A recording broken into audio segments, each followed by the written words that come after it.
Ya, assalamualaikum warahmatullahi wabarakatuh. Selamat pagi teman-teman. Eh, Akhirnya kita ketemu lagi di kelas Etika Ilmu Komunikasi pertemuan kedua.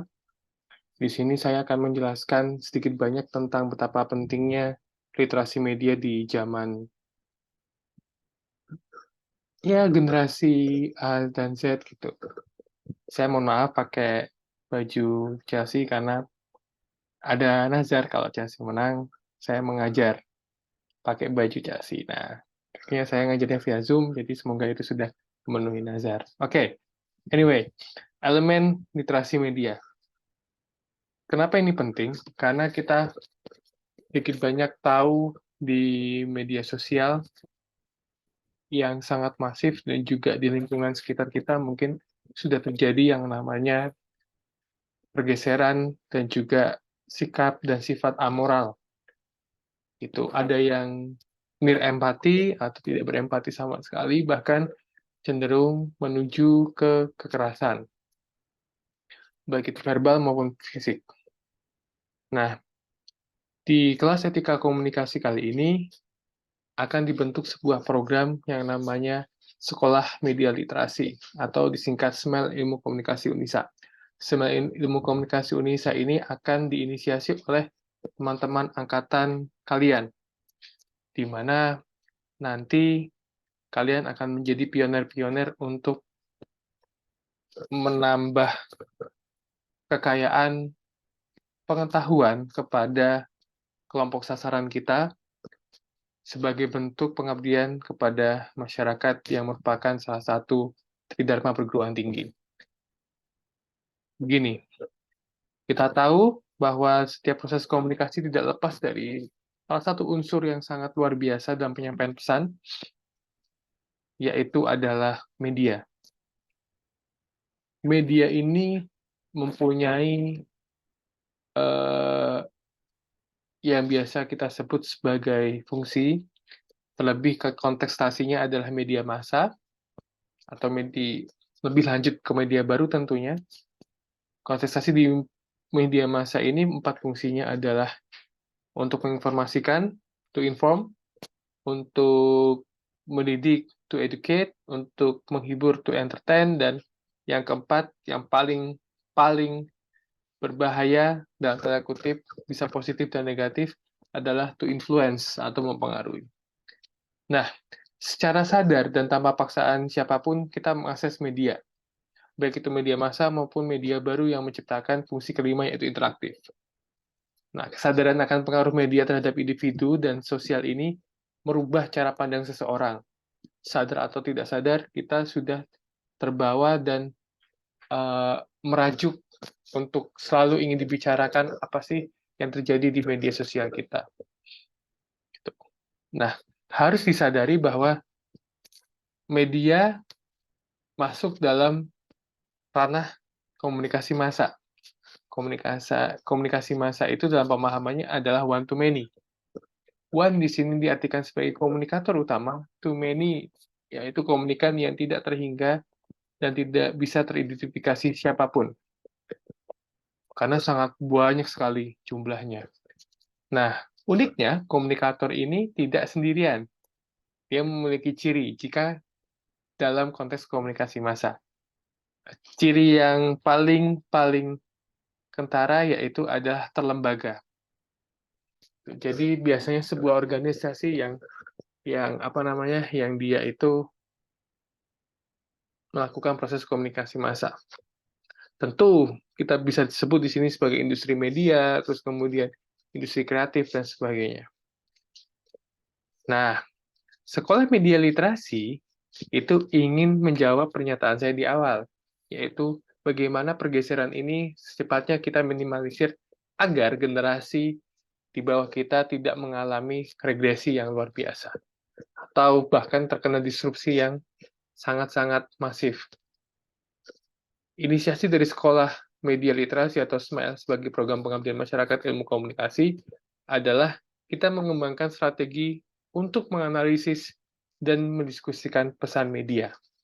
Jadi teman-teman di sini saya minta untuk membuat sebuah rancangan strategi bagaimana kita itu memaknai dan menganalisis pesan yang sudah media sampaikan, agar nantinya ada signifikasi 2 tahap. Saya tulis 2 di bawah ya, di situ ada pengembangan strategi untuk menganalisis, lalu lanjut lagi pengembangan strategi untuk menganalisis dan menuliskan media, itu merupakan 2 hal yang disebut sebagai two-step flow communication. Artinya, kita akan melakukan penyaringan pesan di strategi yang kedua, di gambar nomor 4, untuk agar nanti bisa posting yang baik, membuat caption yang baik, tanpa menyinggung suku, agama, dan ras, atau unsur yang lainnya yang mengundang keriuhan.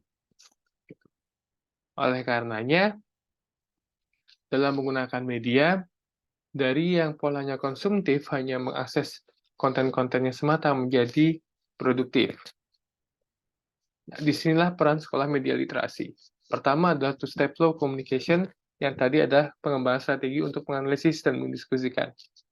Teman-teman akan menghadirkan banyak kasus yang sudah terjadi, yang itu kontestasinya adalah kepada masyarakat sasaran. Itu masyarakat sasarannya kita sangat spesifik, karena kita tidak bermain dengan proses komunikasi massa. Kita memberikan literasi. Memberikan literasi untuk teman-teman nantinya, atau kelompok sasaran yang kita bina itu, atau kita sasar itu, menjadi teredukasi agar nantinya memperoleh sebuah proses adaptasi baru terhadap penggunaan media. Artinya, ketika kita sudah mengembangkan kesenangan dalam hal yang positif, pemahaman yang tinggi, dan penghargaan terhadap isi media, maka dalam menggunakan media kita tidak akan mengalami yang namanya sesat pikir. Kenapa? Karena kita selalu melakukan penyaringan tadi itu. Nah, kunci dari sekolah media literasi adalah mengajarkan teman-teman kita untuk senantiasa tidak serta-merta mempercayai pesan media hanya dari satu sisi saja, tapi meng-cross-check ulang, kemudian melakukan literasi ke banyak sudut pandang, sehingga bisa menyimpulkan. Daya literasi ini diawali dengan daya membaca yang baik tentunya teman-teman.